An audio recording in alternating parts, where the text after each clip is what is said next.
నమస్తే. ప్రస్తుతం మనతో పాటు బీఆర్ఎస్వి నాయకులు నర్సింగ్ ఉన్నారు, మాట్లాడే ప్రయత్నం చేద్దాం. నమస్తే అన్న. నమస్తే అన్న. ఎట్లా చూస్తారన్న, ఇప్పుడు దాసోజు శ్రవణ్కి ఎమ్మెల్సీ చేయడం, ఈరోజు ప్రమాణ స్వీకారం ఉంది, పెద్ద ఎత్తున బీఆర్ఎస్ క్యాడర్ మొత్తం కదిలింది అనుకోవచ్చు ఆల్మోస్ట్. ఏం చెప్తారు ఈ సందర్భంగా? ఈరోజు ఈ ప్రమాణ స్వీకారం తెలంగాణ అమరుల ఆత్మశాంతిస్తని అని చెప్పి నా మనస్ఫూర్తిగా కోరుకుంటున్నా. ఒక ఉద్యమకారుడు తెలంగాణ గొంతుకనై పొద్దున్న లేస్తే ఆనాడు ఉద్యమం కానీ ఈరోజు ప్రతిపక్షం కానీ ప్రతి టీవీలో కానీ చర్చ వేదికలు కానీ తెలంగాణ కోసం కొట్లాడిన వ్యక్తికి ఎమ్మెల్సీ ఇవ్వడం తెలంగాణ సమాజం, తెలంగాణ మేధావర్గం, యావత్ తెలంగాణ లోకం కూడా హర్షిస్తుందని చెప్పేసి కూడా ఈరోజు తెలంగాణ లోకం అనుకుంటుంది. ఎట్లా ఉండబోతున్నది ఇప్పుడు 27న జరిగే రజతోత్సవానికి కూడా సన్నాహక సభలు పెడతా ఉన్నారు రాష్ట్ర వ్యాప్తంగా కూడా. ఏం చెప్తారు మీరు? ఒక్క విషయం అయితే 27 తారీఖు నాడు మా పార్టీ ప్లీనర్తో పాటు అధికార పార్టీ యొక్క బట్టలు చింపుతామన్న దానిగా దాంతో భయపడి మొన్నటి వరకు పార్టీకి మన ప్లీనరీ పెట్టుకుంటే దానికి అనుమతి ఇవ్వలేకపోయింది.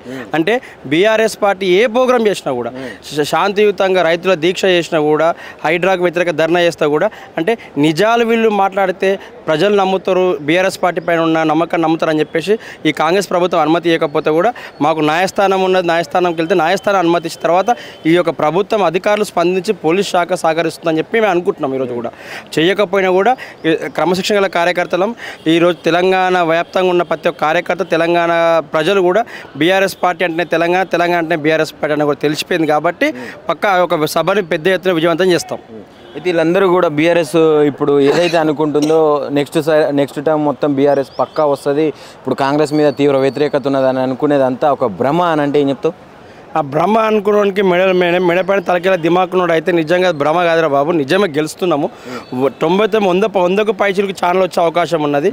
ఆ ప్రభుత్వంలో ఉన్న అధికార పార్టీ ప్రభుత్వం ఎమ్మెల్యేలు కానీ మంత్రులు కానీ వాళ్ళ మంత్రుల కోసం వాళ్ళే తిట్టుకుంటారు. కాబట్టి ఎమ్మెల్యేలు తిరగబడుతారు. మీలాంటి సోషల్ మీడియా కానీ టీవీ ఛానల్ వస్తుంది. కాబట్టి వచ్చేది కేసీఆర్ ప్రభుత్వమే. కేసీఆర్ గుండెల్లో తెలంగాణ ఉంటుంది, తెలంగాణ ప్రజల గుండెల్లో కేసీఆర్ ఉంటాడు. జరగబోయే ఎలక్షన్లో గులాబీ జెండానే గెలుస్తుంది, తెలంగాణ ప్రభుత్వమే రాబోతుంది, బీఆర్ఎస్ పార్టీ ప్రభుత్వమే రాబోతుంది. అయితే ఆల్రెడీ ఇంకొక 10 సంవత్సరాల దాకా నేనే ఉంటా, నా పాలనలే ప్రజలందరూ హ్యాపీగా ఉన్నారని చెప్పి రేవంత్ రెడ్డి సవాల్ చేస్తా ఉన్నాడు. ఫస్ట్ ఈ 5 ఏళ్ళు ప్రభుత్వం పూర్తి చేసుకుంటే సంతోషం అని మేము చెప్తున్నాం. ఎందుకంటే వాళ్ళ మంత్రి అని, వాళ్ళ ముఖ్యమంత్రి అని వాళ్ళే ఢిల్లీ పోయి చక్కర్లు కొట్టుకుంటూ పైరవి చేస్తున్న వాళ్ళు ఈ మంత్రులు ఈ 5 ఏళ్ళు ముఖ్యమంత్రి ఉంటే మహా గొప్ప అని చెప్తున్నాను అయితే ఈరోజు. 5 ఏళ్ళు కూడా ఉండడం, 5 ఏళ్ళు కాదు, ఈ సంవత్సరం మళ్ళీ ఒక సంవత్సరం ఉంటే గొప్ప అని అంటున్నాను. అయితే ఆయన కూడా ఒక ఉద్యమకారుడే కదా, చేసి వచ్చిండు. ఆయన ఉద్యమకారుడు కాదు కదా, వాస్తవానికి ఆయన త్యాగం చేసింది సీఎం ముఖ్యమంత్రి పదవి కోసం. టీడీపీ పార్టీ రాజీనామా చేసి కాంగ్రెస్ పార్టీలో చేరిండు. తర్వాత ఓటుకు నోటు దొంగ, మా కేటీఆర్ తెలంగాణ కోసం జైలు పోతే ఓటుకు నోటు కేసులు దొంగ జైలు పోయిన వ్యక్తి రేవంత్ రెడ్డి. ఆయన ఏం త్యాగం చేసిండండి? అంటే మీకు మీడియా ఉంది కాబట్టి చూపెట్టుకోరు, మాకు లేదు కాబట్టి చూపెట్టుకోలేకపోయినామని చెప్తుండే కదా ఎవరు? రేవంత్ రెడ్డి. ప్రభుత్వమే నీది ఉంది కదా, చూపించుకోవడానికి నీకేమైంది అంటున్నా. అంటే మీడియా మాది ఉంటే చూపించి తప్పేముంది అందులో? అంటే ప్రతిపక్ష పార్టీగా ఉన్నప్పుడు చూపించుకోవాల్సిన బాధ్యత మాకున్నది, కార్యకర్తకు ఉన్నది, మీడియా సంస్థకు ఉన్నది కాబట్టి చూపించుకుంటున్నాము. అన్న ఇంకో విషయం, ఇప్పుడు ఈ బీఆర్ఎస్వికి సంబంధించి అంటే స్టూడెంట్ యూనియన్ ఏదైతే ఉందో దీనికి సంబంధించి మొన్న మన కార్పొరేట్ విద్యా వ్యవస్థ మీద కూడా ఒక ఇంటర్ బోర్డుకి ఒక వినతి పత్రం అందజేయడం జరిగింది. మరి ఎలాంటి చర్యలు తీసుకున్నారు ఇప్పటివరకు? ఏమైనా చలనం ఉందా ప్రభుత్వంలో? వాస్తవానికి ఇప్పుడు ఇంకా డిగ్రీ పరీక్షలు పూర్తి కాలేదు. మొన్న 10th క్లాస్ పేపర్ లీక్ అవుతే ఈ ముఖ్యమంత్రి ఎక్కడ ఉండండి? గాడిదలు కాసే ముఖ్యమంత్రి ఢిల్లీకి వెళ్ళి మంత్రివర్గ విస్తరణ పైన ఉన్న ఆలోచన ఇక్కడ 10వ తరగతి చదువుతున్న పరీక్ష పేపర్ లీక్ అవుతే నారాయణకు, చైతన్యకు, భాషము, ప్రైవేట్ కార్పొరేట్ కళాశాలకు అమ్ముకున్న ముఖ్యమంత్రి ఈయన విద్యాశాఖ మంత్రి, ఈయన ముఖ్యమంత్రి అని అడుగుతున్నా ఈరోజు. నేను ముఖ్యమంత్రి లేదు చెప్తున్నా కదా, ప్రైవేట్ కార్పొరేట్ కళాశాలకు తొత్తుగా పనిచేస్తున్న వ్యక్తి అంట. ఈరోజు నారాయణ, చైతన్య ఇంటర్ బోర్డు అనుమతి లేకుండా కూడా వ్యవస్థ నడిపిస్తుంది. అంటే డైరెక్ట్గా అధికారులే సహకరిస్తున్నారు. ఎందుకు చర్యలు తీసుకోవట్లేదు? మా బీఆర్ఎస్ విద్యార్థి పక్షాన మేము మెమోరాండం ఇచ్చినాం, ఎందుకు చర్యలు తీసుకోవట్లేదు? అంటే అధికార పార్టీ అధికారులు కానీ నాయకులు కానీ కార్పొరేట్ కళాశాలకు కొమ్ము కాస్తారు. అయితే ఇప్పుడు ఈ గ్రూప్ 1కి సంబంధించిన ఫలితాలలో కూడా ఒక్కొక్క మార్కు వచ్చిందని ఇది ఒక సంచలనం అవుతుంది కదా ఇప్పుడు. అది నిజాలే. ఇప్పుడు నిజం అనేది కొంచెం ఆలస్యంగా వెలుగులోకి వస్తుంది. అదే జరుగుతుంది అంటున్నాను నేను. అధికారం వాళ్ళ పార్టీ ఉంది కాబట్టి కొంచెం మీడియా సంస్థ వాళ్ళని విన్న అధికారులను బట్టి ఆపుతున్నారు. కానీ ఎప్పటికైనా సంఖ్యలు తెంపుకొని బయటపడితే ఇలా బండారం బయటపడితే ఇలా బట్టలు చింపే వాళ్ళు కూడా బయటకు వస్తారు. ఏం చెప్తావు ఫైనల్గా? ఏం లేదు, ఈ ముఖ్యమంత్రికి ఇప్పటికే చెప్తాను, నువ్వు టీఆర్ఎస్ పార్టీ బీఆర్ఎస్ పార్టీ నాయకులపైనో కార్యకర్తలపైనో కేసులు కక్షలు సాధింపే చర్య పక్కన పెట్టి అధికారులపై ప్రజాపాలనపై శ్రద్ధ పెట్టాలని అడుగుతున్నాను ఈరోజు నేను. లేకపోతే తగిన గుణపాఠం చెప్తామని చెప్తున్నా. మొత్తానికైతే 27 తారీఖు నాడు పార్టీ ప్లీనరీ సభ పెద్ద ఎత్తున కేసీఆర్ గారి నాయకత్వంలో విజయవంతం అవుతుంది. తెలంగాణ రాష్ట్రం అంబరాలు సంబరాన్ని నడుతాయి. ఇంకొక విషయం ఏంటంటే కేసీఆర్ గుండెలో తెలంగాణ ఉంటుంది, తెలంగాణ ప్రజల గుండెలో కేసీఆర్ ఉంటాడు. వచ్చే ఎలక్షన్లో గెలిచిన మాత్రం బీఆర్ఎస్ పార్టీ. మనతో పాటు బీఆర్ఎస్ యువజన నాయకులు కార్తీక్ అన్న ఉన్నారు, మాట్లాడే ప్రయత్నం చేద్దాం. నమస్తేనా? నమస్తే అన్న. ఎట్లా ఫీల్ అవుతున్నారన్నా? ఇప్పుడు దాసోజు శ్రవణ్ ప్రమాణ స్వీకారం చేసిండు ఈరోజు ఎమ్మెల్సీగా. ఎట్లా ఫీల్ అవుతున్నారు? అంటే ఈయనకు పర్ఫెక్టేనా లేకుంటే ఇంకెవరికైనా ఇస్తే బాగుంటుందనే ఆలోచనలు ఏమన్నా ఉన్నాయి? శ్రమకు తగ్గ ఫలితం మా శ్రవణన్నకి. ఇన్నేళ్ళు ఓపిక పట్టి ఇన్నేళ్ళు ఎన్నో కష్ట నష్టాలు చూసి ఎన్నో మెట్లు ఎక్కి ఎన్నో ఉద్యమాల నుంచి ఉద్యమం అయినప్పటి నుంచి ఉండి కేసీఆర్ గారు గుర్తించి ఇవాళ మన ఉద్యమ నేత కాబట్టి మధ్యలో కొన్ని చిన్న చిన్న మిస్టేక్స్ అయి ఉంటాయి. కానీ ఎప్పటికైనా ఉద్యమ పార్టీనే కేసీఆర్ గారి పాలననే బీఆర్ఎస్ పార్టీనే కరెక్ట్ అని చెప్పి మా శ్రవణన్నకి ఇన్నేళ్ళకి కష్టానికి ఫలితం ఇవాళ వచ్చింది. అది కూడా మన ఒక అడ్వకేట్గా ఆయన చేసిన సేవలు కానీ ఇప్పుడు ఎవరైతే ఉన్న అడ్వకేట్ జనరల్లో కానీ ఇప్పుడు జంప్ అయిన 10 మంది ఎంపీలు వాళ్ళు సుప్రీంకోర్టులో కానీ హైకోర్టులో కానీ ఇచ్చిన దాని ప్రకారంగా కానీ ఆయన కష్టపడ్డ దానికి కానీ కష్టానికి ఫలితం ఇవాళ వచ్చింది. కేసీఆర్ గారు గుర్తించి ఎంతోమందికి ఉద్యమకారులకి చాలామందికి ఇంకా అవకాశాలు రాకపోయి ఉండొచ్చు, కానీ ఒక్కొక్కరికి తొందరలోనే వస్తాయి. ఎంతోమంది కార్పొరేషన్ చైర్మన్లు కానీ మన దగ్గర టీఆర్ఎస్సీ నాయకులకు కానీ ఎవరైతే ఈ ఉద్యమం సమయంలో ఉన్న వాళ్ళకి అందరికీ ఉంటుంది. ఓపిక పడుతున్నారు కాబట్టి శ్రవణన్నకున్న ఓపికకి మన ఇన్నేళ్ళు ఓపిక బట్టి ఎన్నో విధాలుగా డిబేట్స్లో నేషనల్ ఛానల్లో నేషనల్ మీడియాలో సుప్రీంకోర్టులో హైకోర్టులో అన్ని దాంట్లో డిబేట్స్లో ఇన్వాల్వ్ అయ్యి సో ఇప్పుడు మన శ్రవణన్న మన అందరికీ కావాల్సిన వ్యక్తి. అందరితో చాలా ఫ్రెండ్లీగా ఈక్వల్గా ఉంటారు. ఎనీ టైం ఫోన్ చేసినా రెస్పాండ్ అవుతారు. సో అలాంటి వ్యక్తి శ్రవణన్నకి వాళ్ళు ఎమ్మెల్సీ రావడం చాలా అంటే చాలా సంతోషంగా ఉందన్న.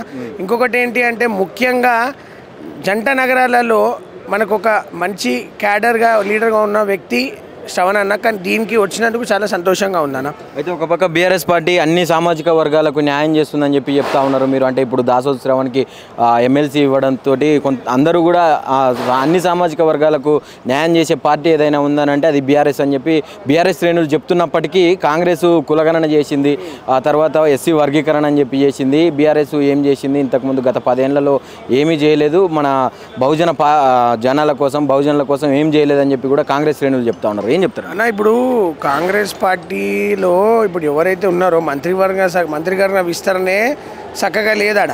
అక్కడ వాళ్ళ సంసారమే చక్కగా లేదు. ఉన్న మంత్రులకే శాఖలు ఇచ్చి పవర్స్ లేకుండా చేస్తున్నారు. నాకన్నా మీకే మీడియా వాళ్ళకి ఎక్కువ తెలుసు. సో ఉన్న వాటిలో మంత్రివర్గ విస్తరణ ఆల్రెడీ చెప్పాను, ఉన్న శాఖలు మొత్తం వాళ్ళ దగ్గరనే ఉన్నాయి. అగో ఇస్తున్నాం ఇగో ఇస్తున్నాం అని చెప్పి మొన్న అందరి దాంట్లో కోమటిరెడ్డి రాజగోపాల్ రెడ్డి ఇస్తుంటే జానారెడ్డి గారు వద్దంటున్నారు.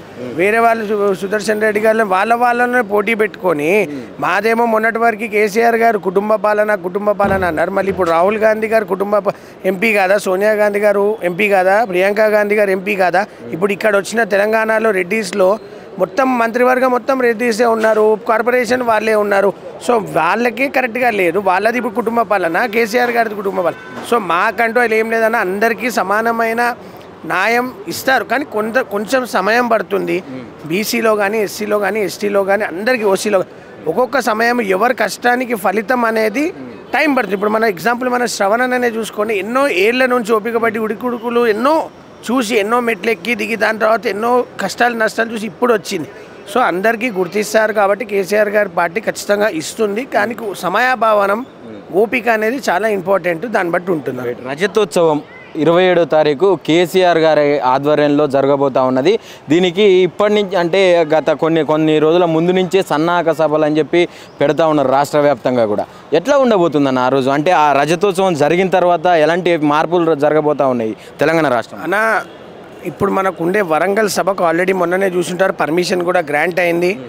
డిస్ట్రిక్ట్స్లలో గ్రామాల నుంచి అన్నిట్లలో జనాలు ఎలా వస్తారు? కేసీఆర్ గారు రాక ఇన్నేళ్ళు ఒక మీటింగ్లో ఏం చెప్తారు? మళ్ళీ ఉద్యమ సమయంలో కేసీఆర్ గారిని మనము ఆ వరంగల్ సభలో చూడబోతున్నాము. దాన్ని 100% పబ్లిక్ కూడా చాలా యాంటీ అయిపోయి చాలా తొందరలో సంవత్సరంన్నర పాలనలోనే విరక్తి చెందారు ఈ ప్రభుత్వం మీద. కాబట్టి ఆ సభలో మీరు చూస్తారు కేసీఆర్ గారు ఏం మాట్లాడతారో. బాస్ ఈజ్ బ్యాక్ అంటున్నానంటే బాస్ ఈజ్ బ్యాక్. మా కేసీఆర్ గారు ఒక్కసారి ఆ స్పీచ్లో వింటే పబ్లిక్ కానీ ఏమున్నా కానీ దాన్ని 100% సక్సెస్ అవుతుంది, విజయవంతంగా అంతా అవుతుంది. ఇంకోటి ఉండబోతుంది దాని తర్వాత ఎఫెక్ట్ ఏమన్నా పడబోతుంది? మనము ఇప్పుడు చెప్పే దాంట్లో ఏముండదు అన్న, మీరు డైరెక్ట్ ట్రైలర్ చూసిరు. ఇప్పుడు డైరెక్ట్ సినిమా అనేది వరంగల్ సభలో మా కేసీఆర్ గారు చూపిస్తారు, పబ్లిక్ అనేది చూస్తున్నారు. కేసీఆర్ మాట్లాడుతున్నారు కదా, మొత్తం లిస్ట్ రెడీ చేసుకొని ఉన్నారు, అక్కడే మాట్లాడతారని చెప్పి భావిస్తున్నాను అన్న. దీనికి కూడా కొన్ని ఒడిదుడుకులు వచ్చినాయి, నిన్న మొన్నటి దాకా పర్మిషన్లు కూడా దొరకకపోవడం ఇలాంటివన్నీ జరిగినాయి. దీన్ని ఎట్లా చూస్తారు? చిరు ప్రయత్నాలు ఉంటాయి కదన్న. ఇప్పుడు వీళ్ళకి పర్మిషన్ ఇవ్వద్దు, సభకు పర్మిషన్ ఇస్తే వాళ్ళు ఏమైనా మిస్లీడ్ అవుతారు, మళ్ళీ